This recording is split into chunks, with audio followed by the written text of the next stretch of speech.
Welcome everybody. So a lot of people have been asking me what kind of bike do I use for my workout videos, and that's this, the Schwinn IC4, also known as the Bowflex C6. Alright, so I thought I'd make a review video about it, just to let you know my likes and dislikes, and just to let you know, this video is not sponsored by Schwinn or Bowflex.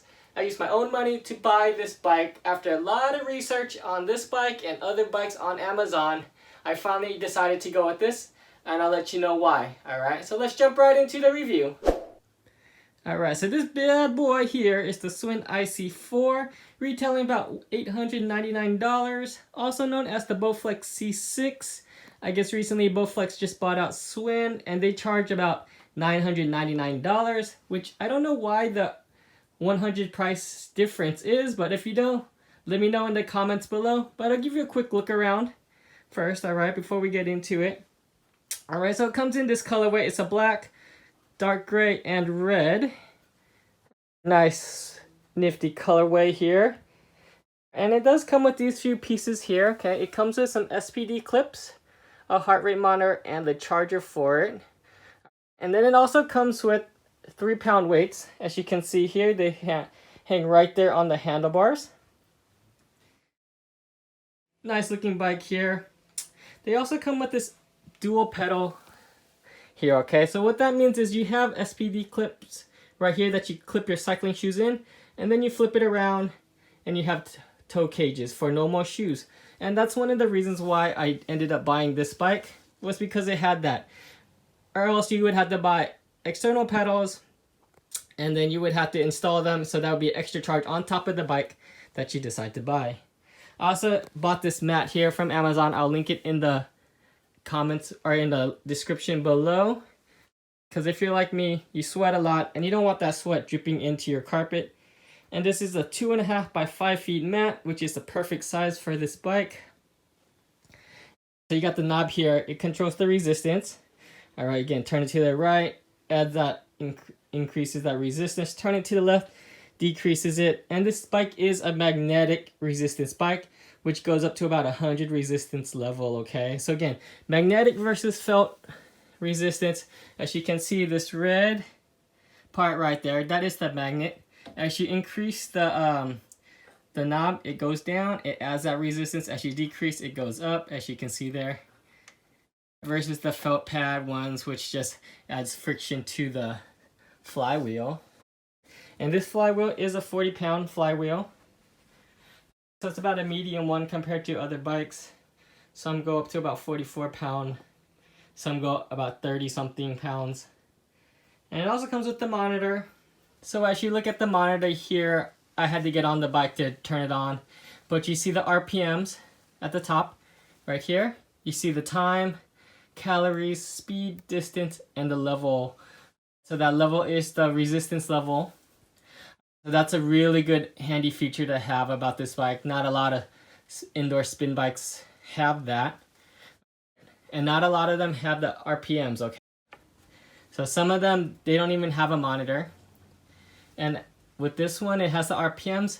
One of the things I dislike about this one is that I wish the RPMs was digital with the rest. You can see it's kind of like a bar graph, so it's kind of hard. You kind of just have to estimate your RPMs, okay? And if you know what RPMs are, that's your cadence of the bike, that's your speed. But everything else is good. It has Bluetooth on this, so it can connect to that heart rate monitor that it includes. But this also will connect to like an iPad or something. If you're using Peloton, it will show your cadence on the screen. Another thing that this bike is missing on the monitor is that it doesn't show your output. Your watts of how much power you're outputting. So then that kind of is one information that they're missing on this monitor here. And they have these buttons here, which I don't know what they do, okay? You push them, nothing happens.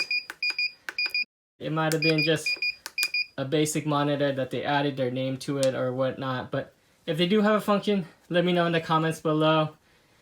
This is the Bluetooth button, that is the connected to. As you can see here, this bike does include an iPad holder. And I do have a case on my iPad, and there is still some space in between the holder and the iPad. So if you have a thicker case, it should hold it fine. I haven't had any worries about it falling off. Just wiggling it here, see how sturdy it is. Even if the bike isn't making your iPad move that much, you still have that stability there that you don't have to worry about it as you recycle. The monitor does include a USB port here to charge your device. But I don't think this monitor has enough output to charge an iPad. I've had no success in charging my iPad, but it works with the iPhone and your mobile device just perfectly fine. And if you do have that question, do you need to be cycling to get this to charge? And the answer is no.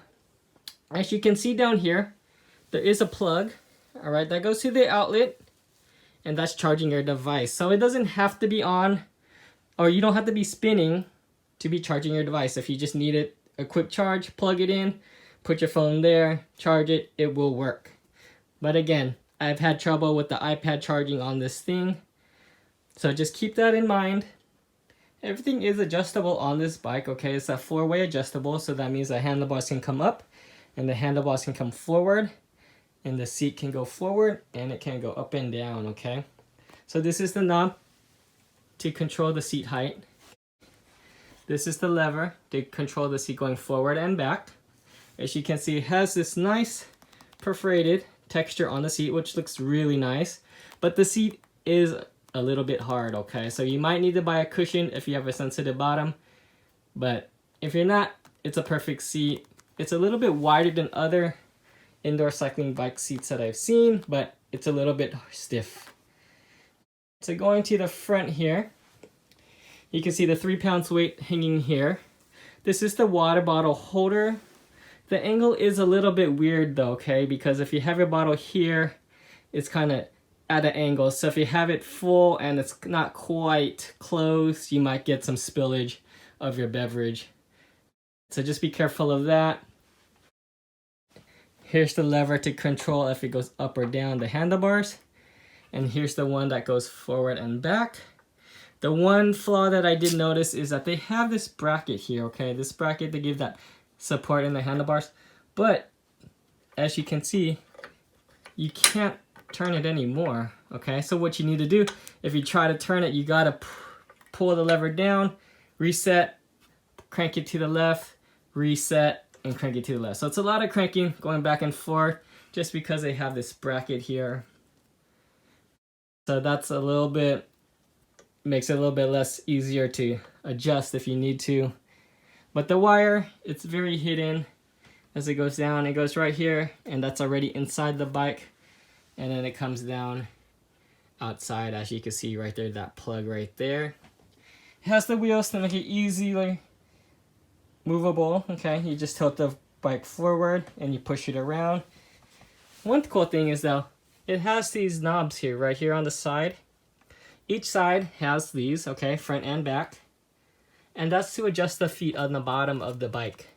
So, I notice a lot of bikes, through my experience in cycling, that you have to lift the bike up, turn the feet, and then put it back down to adjust it, to make sure that the bike is nice and level. But they came up with this concept where you just spin it one way, the other way to adjust it. So it makes it a lot easier than having to lift the bike up and down. This bike is belt driven, okay, so it's more quieter than chain driven ones. Everything is hidden right here behind here. And the installation of this bike, you do have to put it together once you get it.